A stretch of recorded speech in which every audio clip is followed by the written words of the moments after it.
करीब 7000 साल पहले आज के इंडोनेशिया के सुमात्रा आइलैंड पर एक ऐसी घटना हुई जिसने पूरी दुनिया को बदल दिया।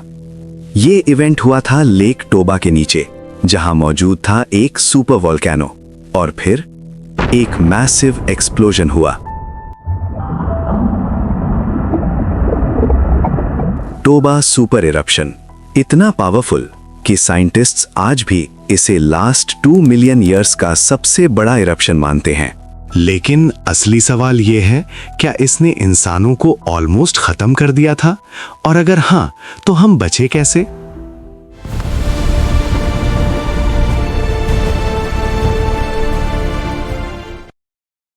अगर हम 74,000 साल पीछे जाएं, तो उस समय की दुनिया आज से बिल्कुल अलग थी।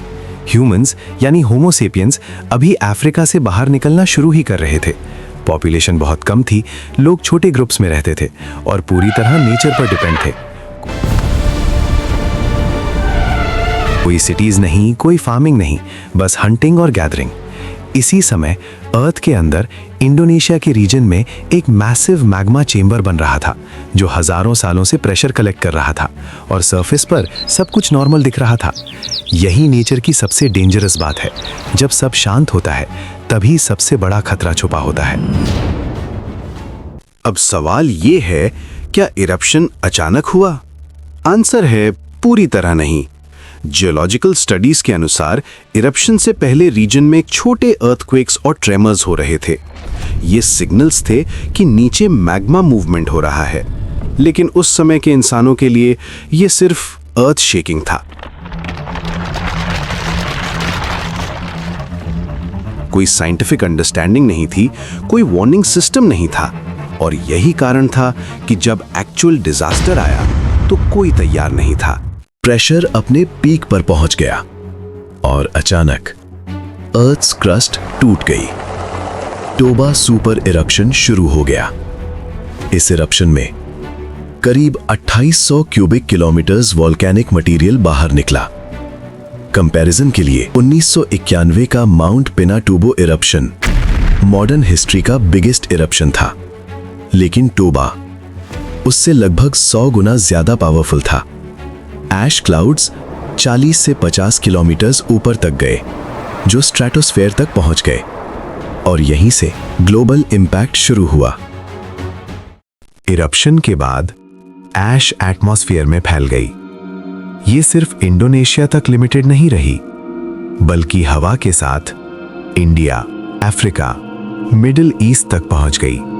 आज भी इंडिया के कुछ पार्ट्स में टोबा ऐश डिपॉजिट्स पाए गए हैं। ऐश ने सनलाइट ब्लॉक कर दी और शुरू हुआ वोल्केनिक विंटर। टेम्परेचर गिर गया, प्लांट्स मरने लगे, इकोसिस्टम कोलैप्स होने लगा, फूड चेन टूट गई, और इसका सीधा असर पड़ा ह्यूमंस पर। क्या ह्यूमंस ऑलमोस्ट एक्सटिंक्ट हो गए थे? इस आइडिया को कहते हैं टोबा कैटास्ट्रोफी थ्योरी। इसके अनुसार इरप्शन के बाद ह्यूमन पॉपुलेशन ड्रामेटिकली गिर गई, शायद सिर्फ 1000 से 10,000 इंडिविजुअल्स तक। इसका एविडेंस आता है जेनेटिक स्टडीज से, जहां साइंटिस्ट्स ने पाया कि ह्यूमंस में जेनेटिक डाइवर्सिटी काफी कम है, जिसका मतलब हो सकता है कि किसी पॉइंट पर पॉपुलेशन बहुत कम हो गई थी। अब सवाल ये है, हमें कैसे पता कि ये सब हुआ था? क्योंकि उस समय कोई रिटन रिकॉर्ड्स नहीं थे। इसका आंसर आता है जियोलॉजिकल एविडेंस से। साइंटिस्ट्स ने इंडिया, मलेशिया और अफ्रीका के कुछ रीजन्स में एक खास लेयर फाइंड की है, जिसे कहते हैं वोल्केनिक ऐश लेयर। ये लेयर डायरेक्टली लिंक्ड है टोबा सुपर इरप्शन से। जब साइंटिस्ट्स ने इन लेयर्स की डेटिंग की, तो पता चला ये लगभग 74,000 साल पुरानी है। मतलब ये सिर्फ थ्योरी नहीं, बल्कि फिजिकल प्रूफ है कि ये इरप्शन ग्लोबल लेवल पर हुआ था। अब सबसे इंपॉर्टेंट सवाल, क्या ऐसा फिर से हो सकता है? आंसर है हाँ। आज भी दुनिया में कई सुपर वोल्केनोज मौजूद हैं, जैसे येलोस्टोन काल्डेरा। अगर फ्यूचर में ऐसा इरप्शन होता है तो इंपैक्ट क्या होगा? एयर ट्रैवल बंद, global food shortage, climate disruption, economic collapse. मतलब मॉडर्न सिविलाइजेशन भी इससे पूरी तरह सेफ नहीं है। तो अगर हम इस पूरी स्टोरी को समझें तो टोबा इरप्शन सिर्फ एक हिस्टोरिकल इवेंट नहीं है, ये एक रिमाइंडर है कि नेचर कितना पावरफुल है और ह्यूमैनिटी कितनी फ्रेजाइल है। आज हम टेक्नोलॉजी पर डिपेंड हैं, लेकिन 74,000 साल पहले कुछ हजार लोगों ने सर्वाइव करके ह्यूमैनिटी को आगे बढ़ाया और आज हम उन्हीं की वजह से एग्जिस्ट करते हैं।